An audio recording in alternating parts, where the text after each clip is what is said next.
This is outside their window. We're on the 9th floor. I'm looking at the best performances for this year. Towards Chicago. I really wasn't that good.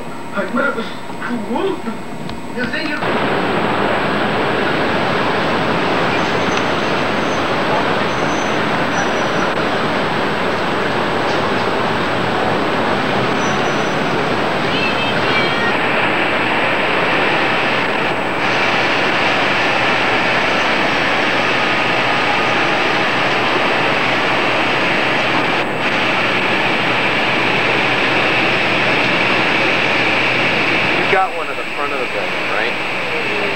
Yeah, I do. Because that's really the best side.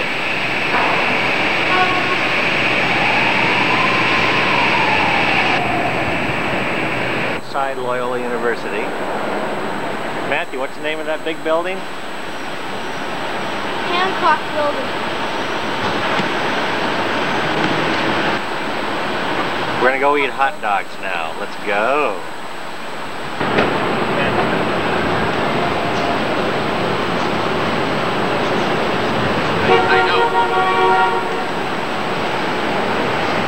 Here we are, ready to take our bus tour of Chicago on the open top bus.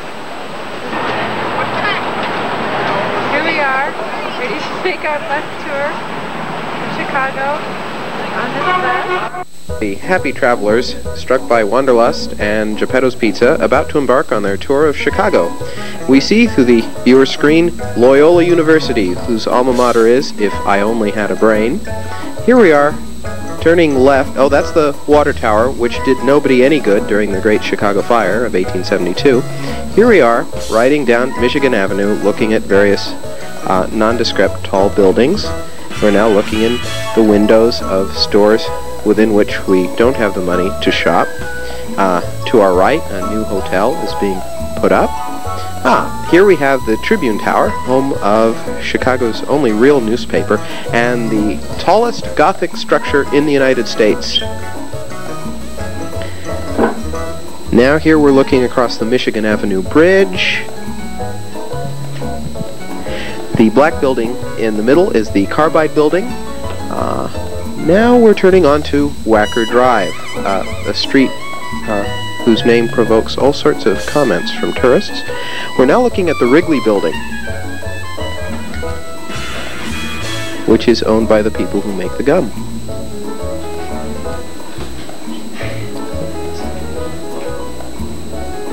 This is the top of the Carbide Building. That's genuine gold at the very top, undoubtedly taken from the teeth of employees. Now here we have the very famous Marina Towers, which are designed to be a self-contained living unit, including garages and hospitals and schools and churches and all sorts of things within this one building, so that you never have to go outside into the bleak Chicago winter. We're traveling down Wacker Drive right now, and here we're looking at the Merchandise Mart, which is owned by the Kennedy family and apparently provides something like a third of their annual income. All I know is none of it goes to me. This is the third largest office building in the world.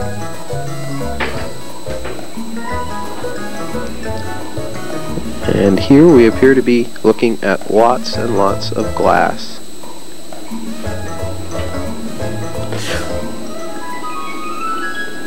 That's the old Northwestern Railway station, still used as an important commuter rail station in Chicago. And here we have the L. Oh, the stories of the people who ride the L, the flotsam and jetsam of humanity, floating and jetting around the loop. We've now turned on to, I believe, no, this is still Wacker Drive, and we're looking at the base of the Sears Tower. Since the weather in Chicago is typically bleak and fogged over, we can't see the top of the Sears Tower. Now we're looking at the Opera House, the Lyric Opera House.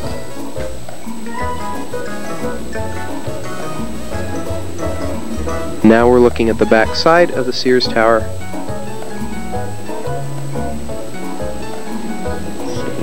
The Sears Tower is, of course, the tallest building in the world, and is also famous because Matt has been to the top of it. Now we're looking at a street sign. Ah, I see, we have the title Sears Tower before us.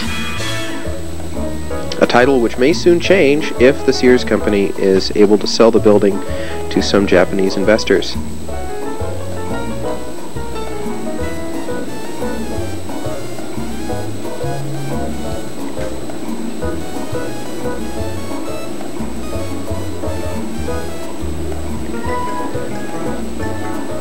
The building you're looking at is new construction in Chicago and will be the tallest building made with reinforced concrete in the world. Here we have the top of Carroll's Head, which is not made of reinforced concrete. Okay. Now we're riding down, I believe this is Adams. To our left, the City Hall.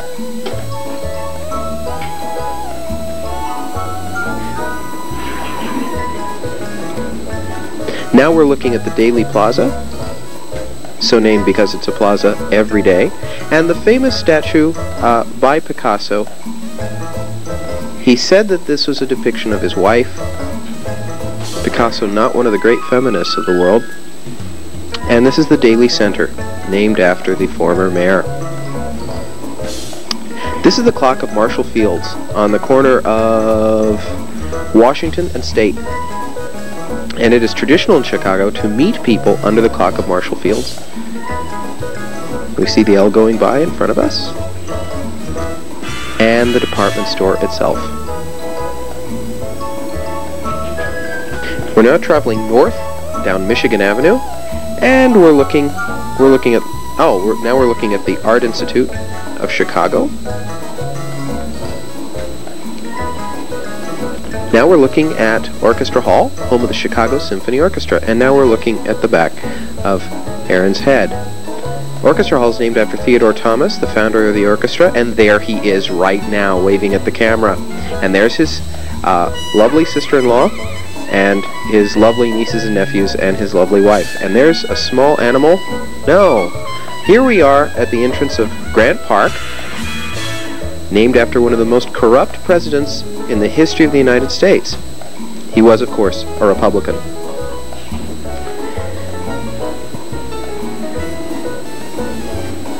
These famous statues, of course, recall the Indian heritage of Chicago. Chicago is an Indian word meaning colder than heck. Here we have the famous Buckingham Fountain, which is the centerpiece of Grant Park.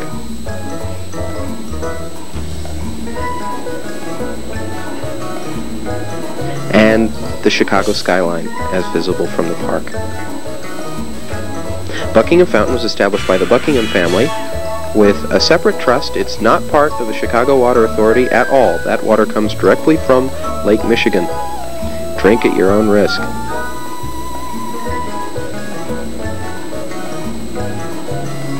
And the various flowers which have grown up around the fountain.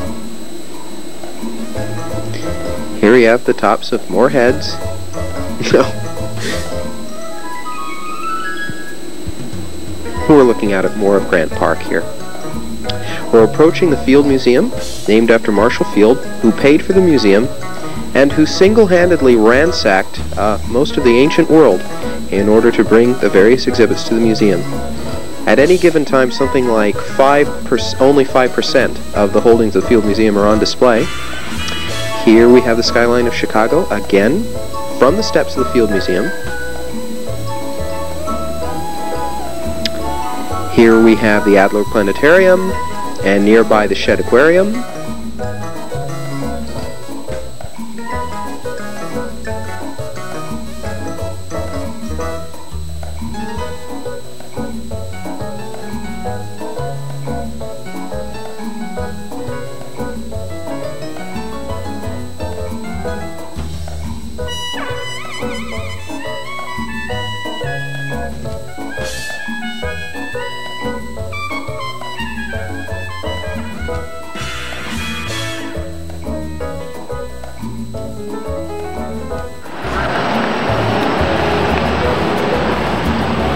is downtown Chicago.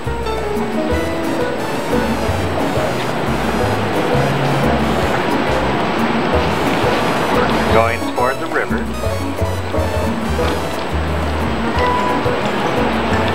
Out there is a convention center, which is a hotel convention center.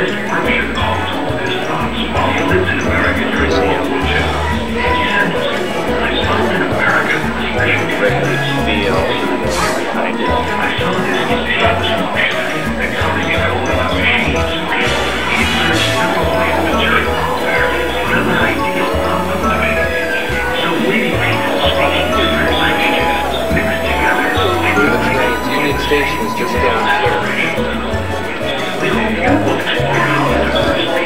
He's looking west.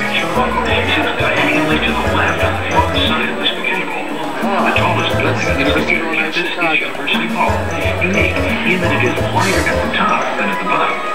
Also on the U5 campus is Hull House, which was opened as a settlement. Hull House, the first Illinois, Chicago. University of Illinois, Chicago. Right Like there. UCLA, University of History and special events. Joe Lewis Long, 50,000 people.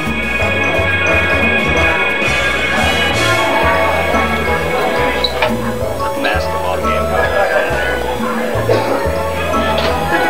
The highways you see below you lead to the suburbs of the Chicago metropolitan area.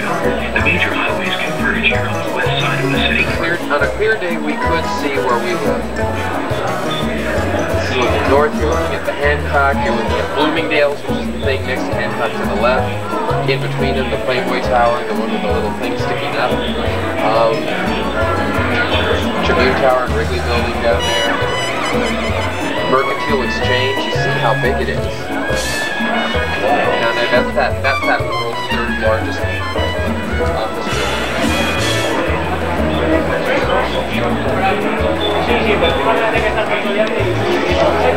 Of course, these are on the outside.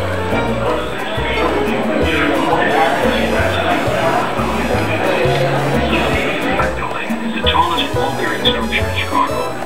Below you on the left, you see the 8-story spire of the Chicago Temple of the First United Methodist Church. Stained glass windows at ground level of this French Gothic structure depict the history of the church.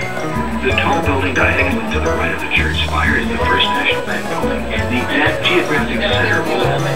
If you look at its base, you will notice an inward curve from bottom to top. The Four Seasons, a three-dimensional stone and glass mosaic donated to the city by the artist Mark Chagall, stands at First National Bank's outdoor plaza.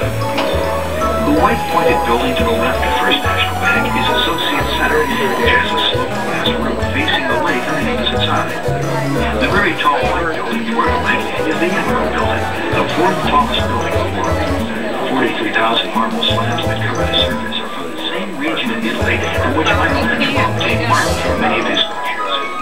Diagonally to the left and toward the lake is the curved black glass of Lake Point Tower, the tallest freestanding apartment building in the world. Extending into the lake from Lake Point Tower is Navy Pier, originally used as a commercial shipping vessel. Sears Tower. And then Brandon Mill.